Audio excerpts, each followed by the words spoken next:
The distress signal. The message arrived at Earth Central Command at precisely 0342 hours, Earth Standard Time. Lieutenant Commander Sarah Chen was halfway through her night shift at the Lunar Communications Array when the priority alert flashed across her monitor. The sudden blaring of the alarm made her nearly spill her coffee, a luxury still cherished even in the age of interstellar travel. "What the hell?" she muttered, setting down her cup and leaning forward. "System, verify authentication." "Authentication verified," replied the AI. "Message origin, Valkyrie Colony World Helios Prime, Priority Alpha." Chen's pulse quickened. Alpha priority was reserved for extinction-level events. In the 15 years since humanity had reluctantly been granted membership in the Galactic Confederation, not a single Alpha priority message had been received. The message itself was simple, transmitted in the universal mathematical language that all spacefaring civilizations understood. Colony under attack. Heavy casualties. Estimated survival. Without intervention, 21 standard days. Unknown hostile species, they consume everything. Chen's fingers moved automatically, following emergency protocols drilled into every communications officer. Within minutes, the message had been forwarded to Earth Defense Command, the Human Confederation Council, and humanity's representatives at the Galactic Confederation.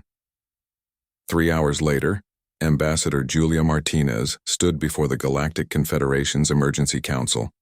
At 62, Martinez had the weathered face of someone who had spent decades in diplomatic service, but her posture remained parade ground perfect, a relic of her 30 years in the Earth Defense Force before joining the diplomatic corps.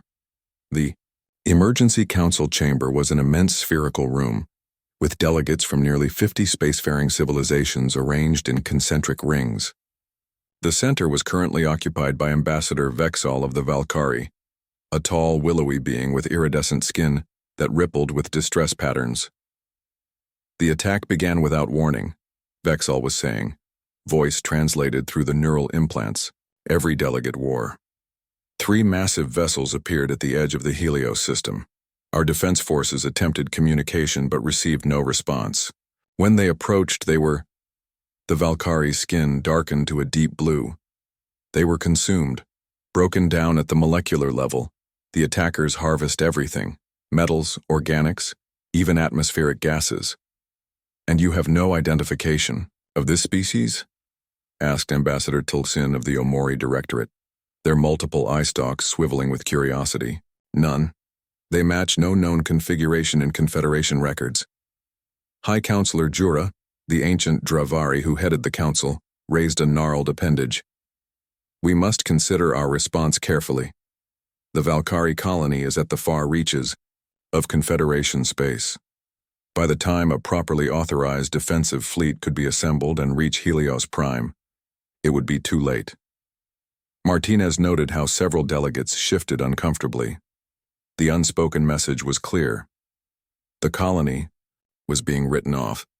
"The Omori Directorate extends its deepest sympathies," Ambassador Tilksin said, mandibles clicking in what passed for regret among their kind. "But we must be practical. Committing resources to a doomed colony would be wasteful." Martinez had heard enough. She stood, the motion causing several nearby delegates to flinch slightly. Even after all these years, many species remained uneasy around humans. Earth had been classified as a Class 12 death world, a planet with such hostile conditions that its native species were considered unpredictable and potentially dangerous. "Earth will respond," Martinez said simply. The chamber fell silent, all eyes turning to the human representative. "Ambassador Martinez," Jura said carefully, "while we appreciate Earth's enthusiasm, this situation requires significant military resources and deep space operational experience. Your species has only recently developed interstellar capabilities." Martinez smiled thinly. "With respect, High Counselor, Earth has been developing a rapid response battle group for the past 3 years. 6 capital ships and 14 support vessels with a full complement of fighters and ground forces. They can reach the Helios system in 12 days using our new drive technology." 12 days? Vexal's skin brightened momentarily with hope. That would give us nearly 9 days to evacuate as many of our people as possible. You've been building military vessels? The Omori representative's eye stalks contracted in suspicion. As permitted under Section 7 of our membership agreement, Martinez replied smoothly, for defensive purposes and emergency response. This seems like exactly the kind of emergency they were designed for. The council chamber erupted in a mixture of hopeful and concerned voices. Martinez knew what they were thinking. Humans were from a harsh world that had shaped them into resilient, sometimes aggressive beings. Their inclusion in the galactic community had been controversial, with some seeing their resourcefulness as valuable, others fearing their unpredictability. The council has not authorized military action, Jura reminded everyone, raising a withered limb for quiet. We are not asking for authorization, Martinez countered.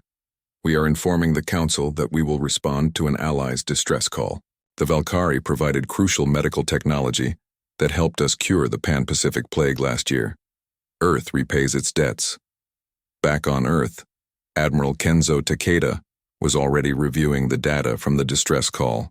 At 57, Takeda had commanded Earth's space forces through their early expansion and had personally overseen the development of the new battle fleet. Deploy Battle Group Epsilon, he ordered, his voice calm but carrying the weight of authority that had made him legendary among his subordinates. Full combat loadout. The Confederation hasn't approved military action, his executive officer, Commander William Park, pointed out. Takeda's expression didn't change. We're not asking permission. Ambassador Martinez will handle the politics. Our job is to get to Helios Prime and save as many Valkyrie as we can. And if we encounter these unknown attackers? Park asked. For the first time, Takeda smiled, though there was no warmth in it. Then we'll show them why Earth is called a death world. Within 6 hours, Earth's first interstellar battle group had assembled in high orbit. The massive carrier Thunderchild formed the core of the fleet, its kilometer-long hull gleaming in the sunlight. Around it gathered the 6 Wraith-class destroyers, sleek and armed with weapons that most Confederation species would consider excessive. As Captain Elena Reyes took her place on the Thunderchild's bridge, she felt the weight of the mission. 6,000 crew members were under her command, heading toward an enemy known only through second-hand reports. Navigation, plot course to the Helios system, she ordered. Maximum speed once we clear Luna's gravity well. Course plotted, Captain, replied the navigation officer. Estimated travel time, 11 days, 14 hours. Reyes nodded and looked at the main view screen, where Earth was already beginning to shrink. Send message to Earth Command, she said. Battle Group Epsilon departing for Helios system. Operation Helping Hand commencing. She paused, then added, Tell the Valkyrie we're coming.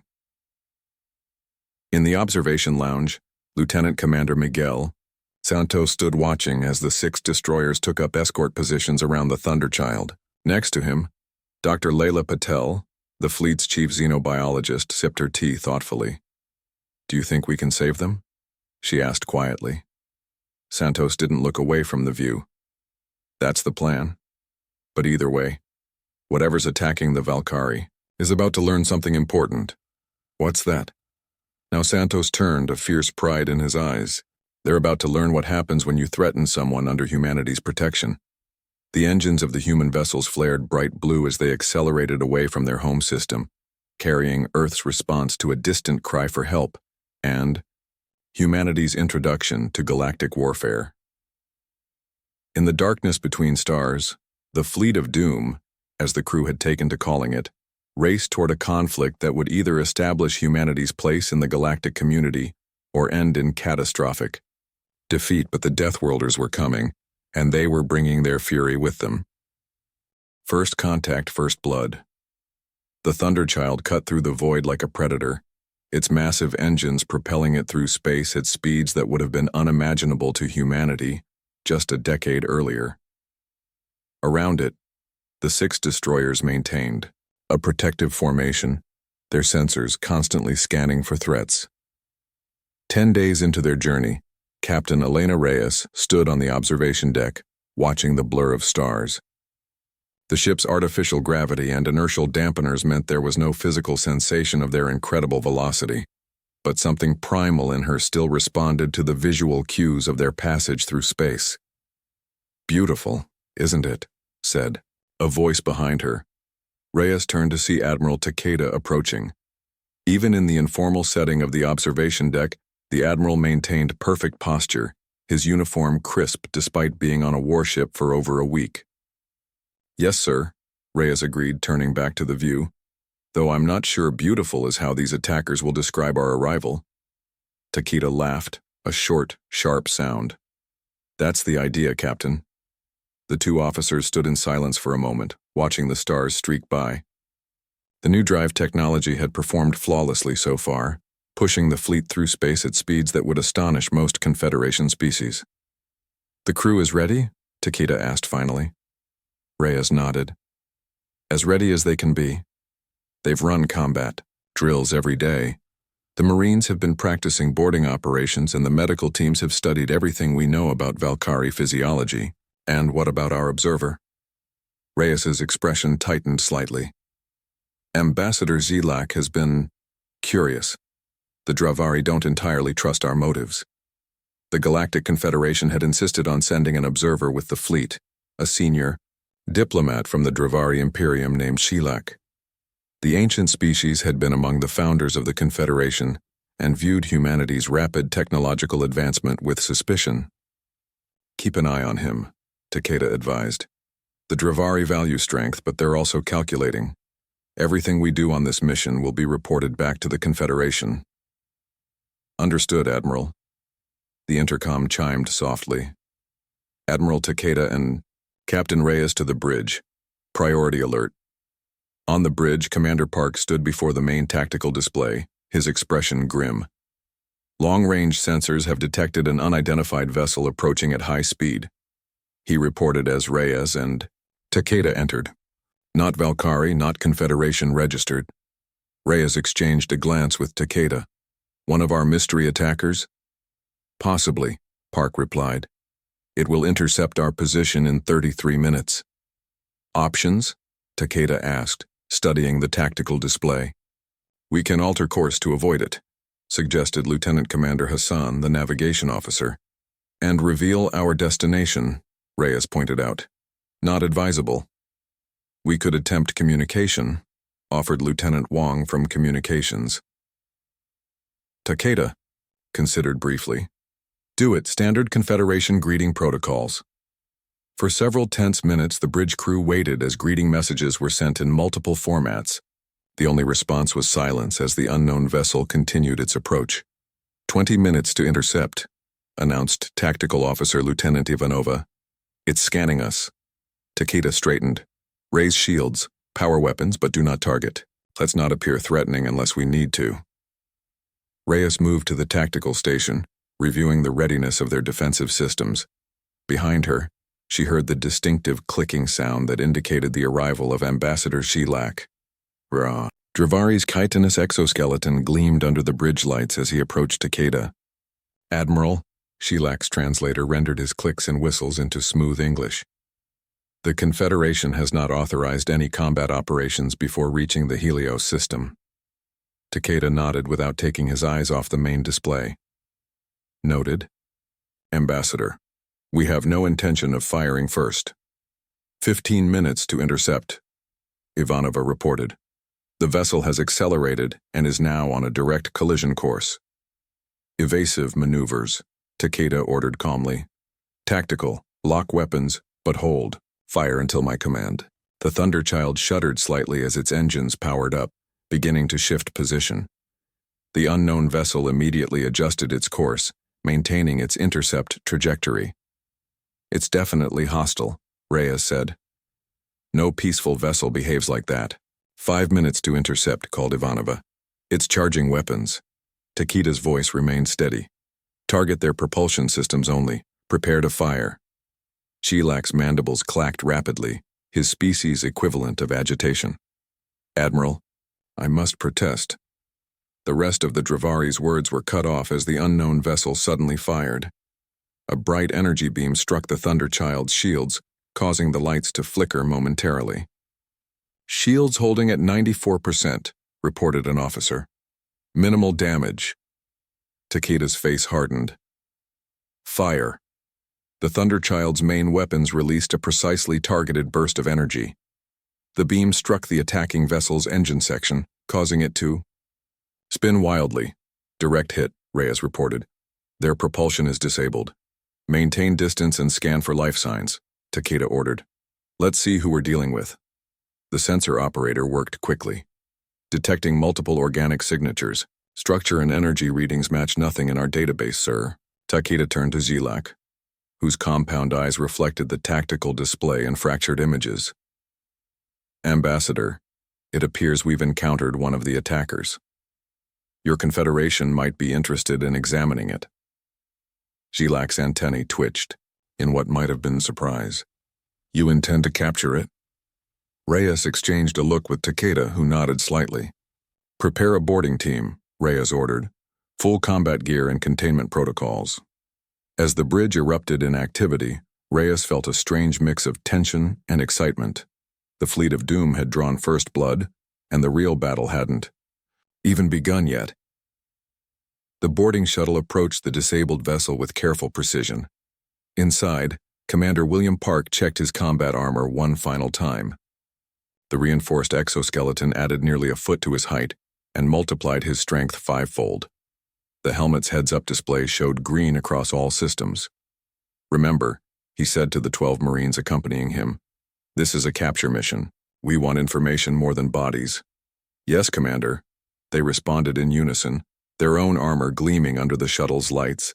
Dr. Layla Patel sat awkwardly in her scientific containment suit. Unlike the military personnel, she had no combat training, but her expertise in xenobiology made her essential for this mission.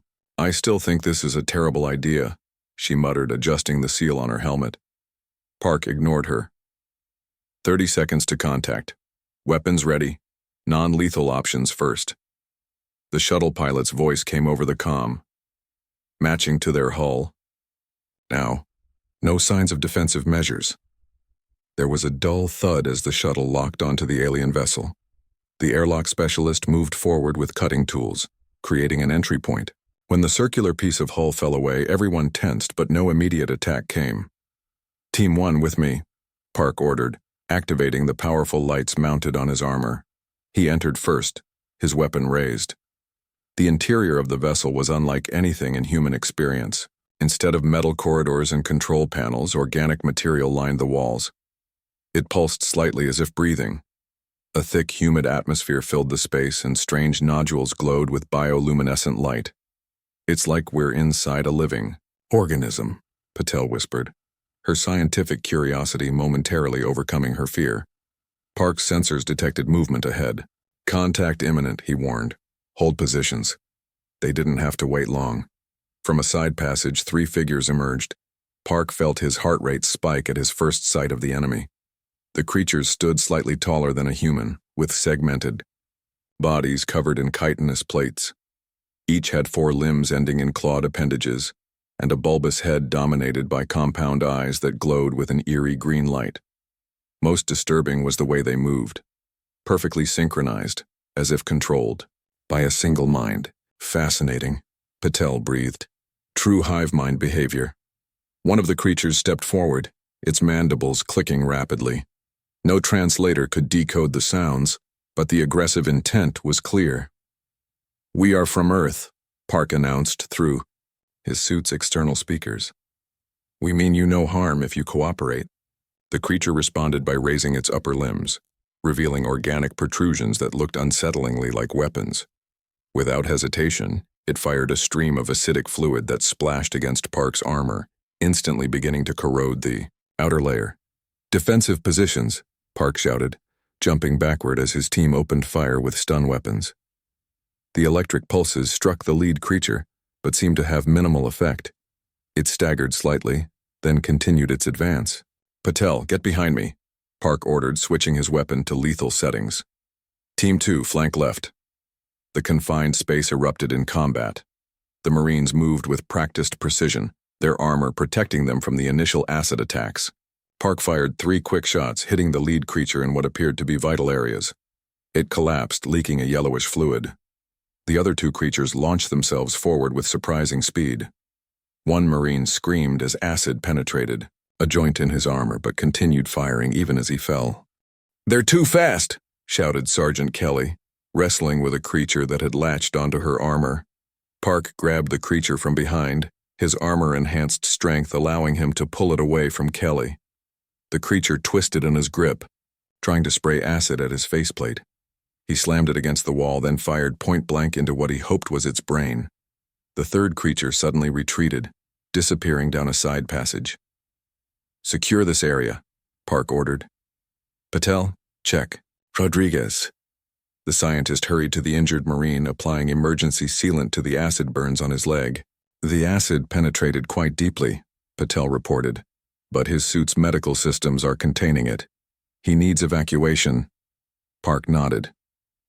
"Kelly, get him back to the shuttle, the rest of you with me. We need to find their command center before they can organize a proper defense." They advanced deeper into the vessel, encountering sporadic resistance. The creatures fought fiercely but without clear tactics, relying on natural weapons and seemingly limitless aggression. "They're definitely connected somehow," Patel observed as they examined a fallen creature. "Notice how they all target the same vulnerabilities in our armor. They're learning collectively." "That would explain the synchronized movements, Parky." "Agreed. Can we disrupt it?" Patel's eyes lit up behind her faceplate. "Maybe if we can locate the central node." An alarm from her suit interrupted her. "Commander, these readings. The atmosphere in this ship contains high levels of bioactive compounds. Our suits are filtering them, but they're designed to attack neural systems. The Valkyrie wouldn't stand a chance without proper protection." Park's expression hardened. "So they don't just kill their victims, they poison the entire environment." "Essentially, yes," Patel confirmed. "The ship itself is a weapon." They reached what appeared to be a central chamber. Unlike the rest of the vessel, this room contained recognizable technology, navigation systems, communications equipment, and what looked like weapons controls. "This must be where they interface with the ship," Park said, scanning the room. Patel moved to a large pulsing organic mass at the center. "Commander, I think this is their version of a computer, possibly connected directly to the hive mind. Can you access it? Get any useful intelligence?" Patel hesitated. "I can try, but..." The door behind them sealed suddenly. A thick yellowish gas began pouring into the chamber from vents in the ceiling. "Trap!" Park shouted. "Helmet sealed!" His suit sensors warned of extreme toxicity in the gas. Even their advanced filters wouldn't hold forever. "Patel, work fast. Team, find a way to stop that gas." While Marines attempted to block the vents, Patel connected her equipment to the organic computer. Her fingers moved rapidly over the interface. "They're trying to contact their main fleet," she reported urgently. "Sending our position composition." "Wait." Her voice changed. "Commander, I'm seeing images from the Helios colony. It's... God, it's horrible." Park moved to her side, looking at the display. The images showed the Valkyrie colony under siege. Massive ships surrounded the planet, while smaller vessels landed troops on the surface. Structures burned, and figures too small to identify clearly fled before advancing forces. "Some Valkyrie have taken refuge underground," Patel pointed out, indicating readings from subsurface structures. "But these creatures are burrowing down. They're hunting them." Park's jaw tightened. "Can you shut down this ship's communications? Prevent it from warning the main fleet about us?" Patel nodded grimly. "I think so. Give me a minute." As she worked, Park opened a channel to the Thunderchild. "Captain, we've confirmed hostile intent. These creatures are definitely the ones attacking the Valkyrie. They appear to be a hive mind species with biological weapons and ships that are partly organic. Request permission to terminate and withdraw with what data we've collected." "Captain." Reyes's voice came back immediately. "Permission granted, Commander. Get your people out of there." "Shutdown complete," Patel announced. "I've also downloaded their navigational data. We should be able to track the main fleet." "Good work," Park said. "Now let's blow a hole in this wall and get out before we suffocate." As the Marines planted explosives on the outer hull, Park looked again at the images of the Valkyrie colony. The creatures they had encountered were bad enough, but the scale of the attack on Helios Prime was beyond anything he had imagined. The fleet of Doom had just encountered its enemy, and the real battle was about to begin. Deathworlders unleashed the Helios system came into view on the Thunderchild's main tactical display, a yellow star with 7 planets. Helios Prime, the 3rd planet and home to the Valkyrie colony, was highlighted in red, surrounded by a swarm of unidentified vessels. 23 enemy ships detected, reported Lieutenant Ivanova, her voice tense but controlled. 17 around the planet, 6 in higher orbit. Captain Elena Reyes studied the display, her mind racing through tactical options. The battle group had dropped out of FTL at the system's edge, hopefully before being detected by the enemy. Life. Signs on the planet? Admiral Takeda asked. Scattered but present, replied the sensor officer. Approximately 30,000 Valkyrie life signs detected, mostly concentrated in underground shelters, but they're fading rapidly. Ambassador Selak moved closer to the display, his mandibles clicking softly. The Valkyrie colony had a population of over 100,000, he noted, his translator giving his words a flat, emotionless quality that belied the horror of his statement. Then we don't have much time, Takeda said grimly. He turned to Reyes. Captain, deploy the fleet. Reyes nodded. Battle stations. All hands to combat positions. Launch fighter squadrons Alpha through Delta. Destroyers to assume attack formation Epsilon. The bridge erupted in controlled chaos as orders were relayed throughout the massive vessel. On the view screens, the 6 Wraith-class destroyers moved into a wedge formation ahead of the Thunderchild. Open a channel to all ships, Takeda ordered. When the communications officer nodded, Takeda addressed the fleet. This is Admiral Takeda. We face an enemy of unknown capabilities and seemingly limitless cruelty. Our mission is clear: rescue as many Valkyrie as possible and neutralize the threat. These creatures, the Swarm, as we've designated them, operate as a hive mind. Target. Their command ships where possible. Trust your training. Earth stands with you. Takeda out. He turned to Reyes. Captain, the fleet is yours. Reyes took a deep breath. Launch rescue shuttles. Target the largest enemy vessel with the main cannon. Destroyers are to engage the outer perimeter ships and create a corridor for our fighters and rescue craft. As the orders went out, Ambassador Selak approached Takeda. Admiral, I must formally note that the Confederation has not authorized an offensive operation of this scale. Takeda didn't take his eyes off the tactical display. Noted, Ambassador. You're welcome to file a complaint when we return. If we return. Lieutenant Commander Miguel Santos led Raptor Squadron toward the planet's surface, 12 sleek fighters moving in perfect formation. Through his neural link to his fighter craft, he could feel the tension from his squadron mates, a mixture of fear and determination. Raptors, this is lead, he transmitted. Remember your training. These things are tough but not invincible. Aim for what looks like sensor arrays or communication nodes. Disrupt their coordination. Enemy interceptors approaching, reported his AI co-pilot. 36 contacts bearing 045. Santos got his first visual on the enemy craft. Organic-looking vessels that moved with uncanny coordination. Raptors break and engage, fire at will. The human fighters scattered, their superior maneuverability immediately apparent as they twisted and rolled through space. The swarm vessels were fast but predictable, their movements synchronized but lacking initiative. Santos targeted the lead enemy fighter, his neural link allowing him to aim and fire with thought speed. His plasma cannons lit up the void, striking the swarm vessel dead center. It didn't explode so much as rupture, spewing yellowish fluid into space. Their biological constructs, he transmitted to his squadron, hit them center mass. The battle quickly devolved into a chaotic melee. Human fighters darted through the enemy formation, their superior tactics and individualized decision-making giving them an edge against the hive mind coordination of the swarm. "Raptor 7 on your 6, Santos called, seeing a swarm fighter closing on one of his pilots. "Can't shake it," came the tense reply. Santos rolled his fighter into a tight loop, cutting across the battlefield to intercept. "Hold course, 7. I'm coming to you." Santos fired a burst at the pursuing swarm vessel, drawing its attention. The creature ship turned toward him, spewing a stream of corrosive fluid that his shields barely deflected. "Thanks, Led," Raptor 7 called, banking away to safety. Santos had no time to reply as 3 more swarm fighters locked onto him. He pushed his craft into a spiral dive, pulling maneuvers that would have killed most non-human pilots.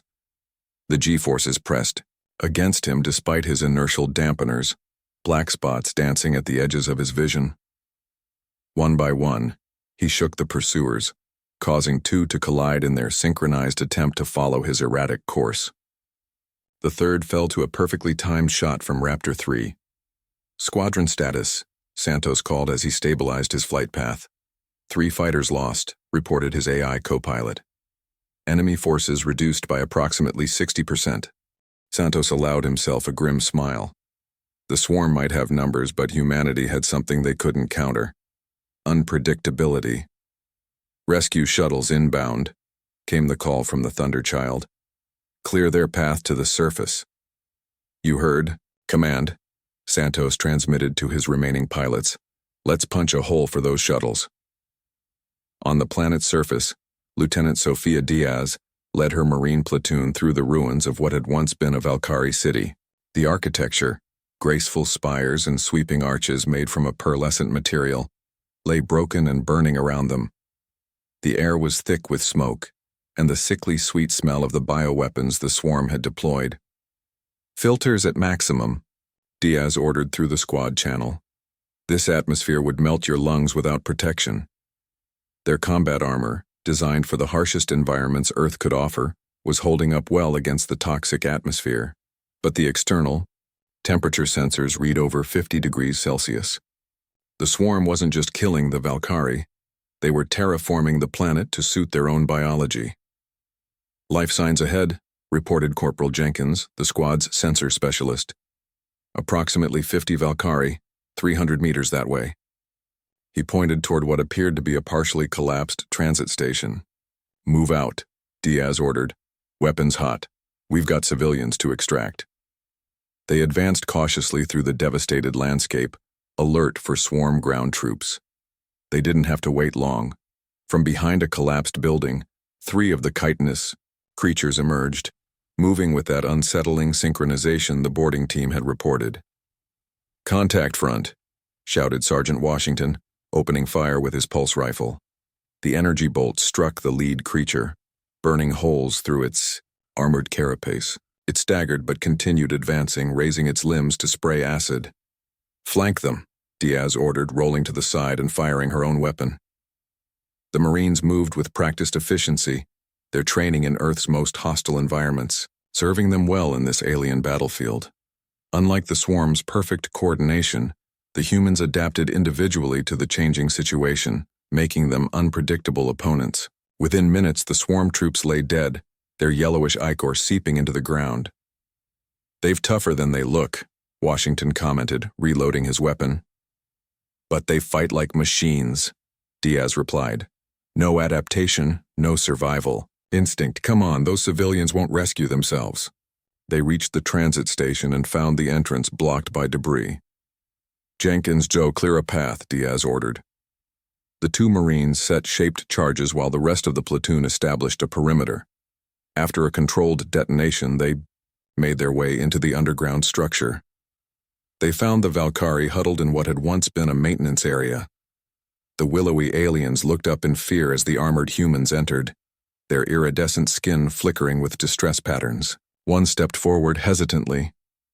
You are not Swarm," it said, the words translated through the Marines' communication systems. "We're from Earth," Diaz replied, removing her helmet to show her human face as a gesture of trust.